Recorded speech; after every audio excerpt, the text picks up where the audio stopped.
Hey everybody, welcome back to the channel. Today we're going to be talking about the 3 things that you have to consider before you purchase a lot to build your dream home on.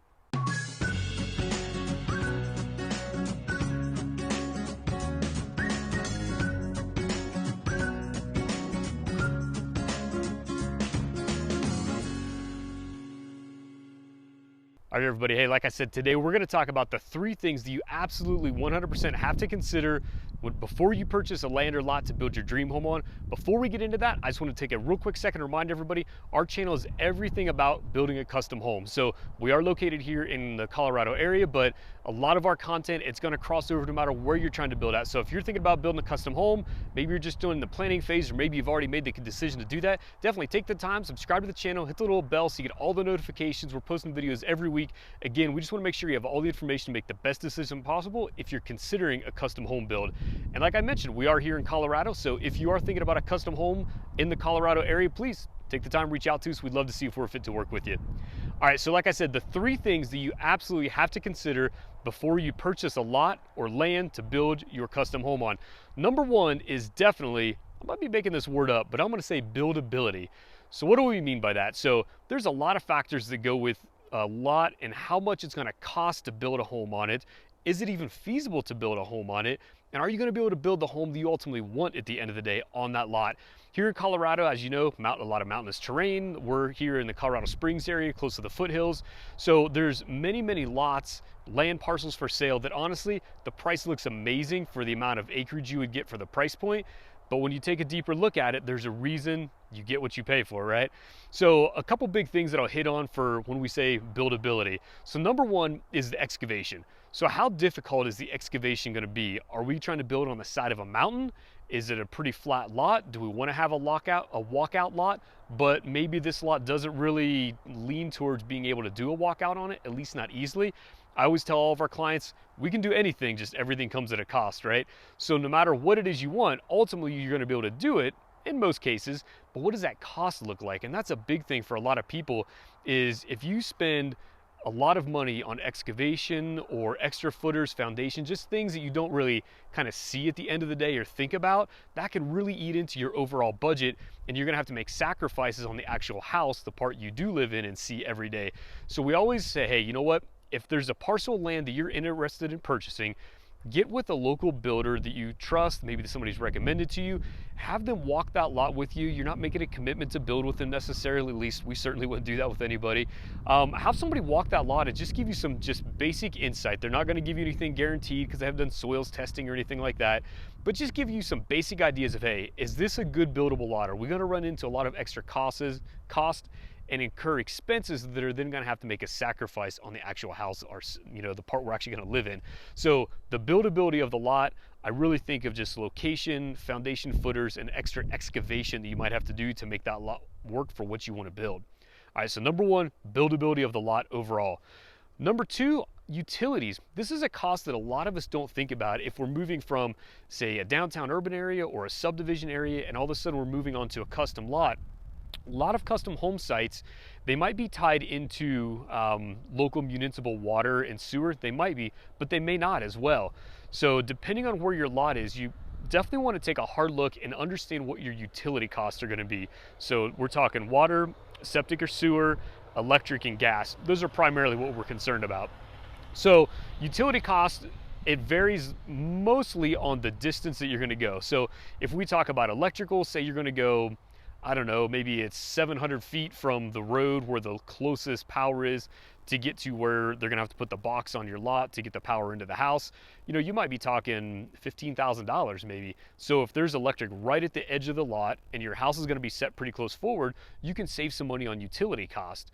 So electric, gas, and then water and sewer, those are 2 that are gonna vary a lot depending on if you're in kind of a planned development where custom home builders are building, or if you're in a maybe potentially a little bit larger acreage lot, or just maybe a little bit more rural setting where you're going to be on well and septic.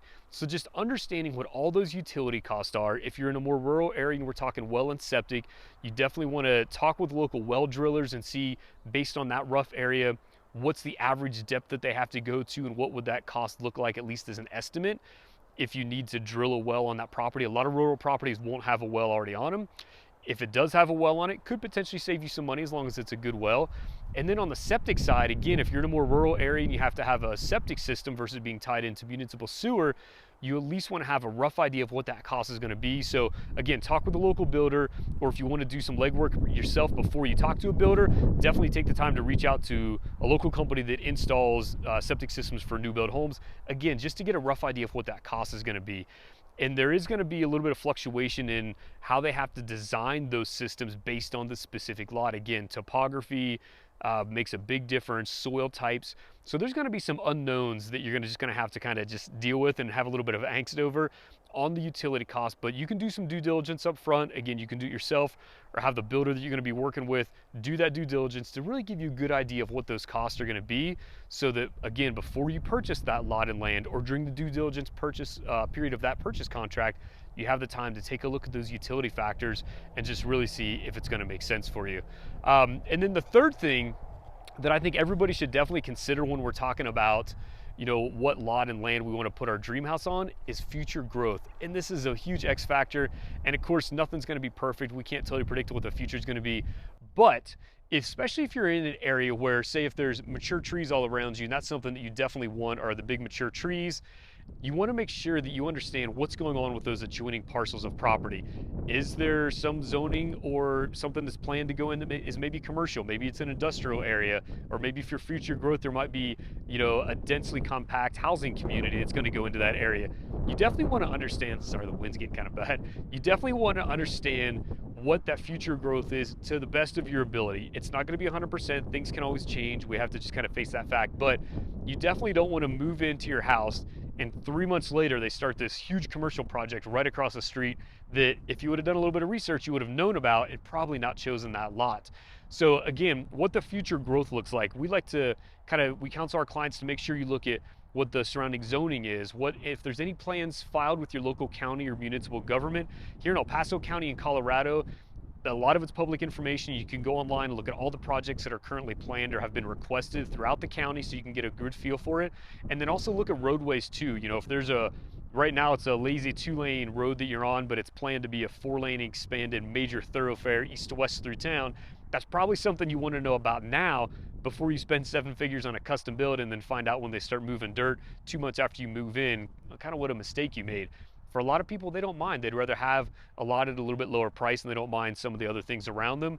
But for a lot of us, you just want to make sure you fully understand what the future growth around your lot is. So again, buildability, we're talking about excavation. You can see the lot we're on right now. It is a lot we have for sale here in Colorado. Very wooded lot, so there's going to be a little bit of cost to do some tree removal, things like that. So just think through the buildability of the lots, and then your utility costs. Make sure you understand what those utility costs are going to be. If you get a lot that doesn't have power close by or doesn't have gas close by, you know, whatever the case may be, you could be talking tens of thousands of dollars extra money, sometimes upwards of $100,000 extra if you don't understand exactly what the cost to get utilities to your build site is going to be. So utilities, I can't stress that enough. Definitely make sure you look into that one. And then the last one, like I said, number 3, future growth. Make sure you understand what's going on around you. Again, nothing's going to be perfect, but at least do as much due diligence as you possibly can so you fully understand what the potential future growth around your dream home is going to be. Like I said, you don't want to move in and be disappointed 2 months later when they start building a big road right next door. So those are the top 3 things that I personally would look at if I was looking to purchase land to build on or a lot in a development to build a custom home on right now. If you guys have any questions whatsoever, like I said, take the time, reach out, call, text, email, hit us up in the comments below, whatever it is. Just want to make sure you have all the information if you're thinking about going down this path of a custom home. And again, if you're in Colorado, we'd love the opportunity to chat with you and see if we'd be a fit to work with you.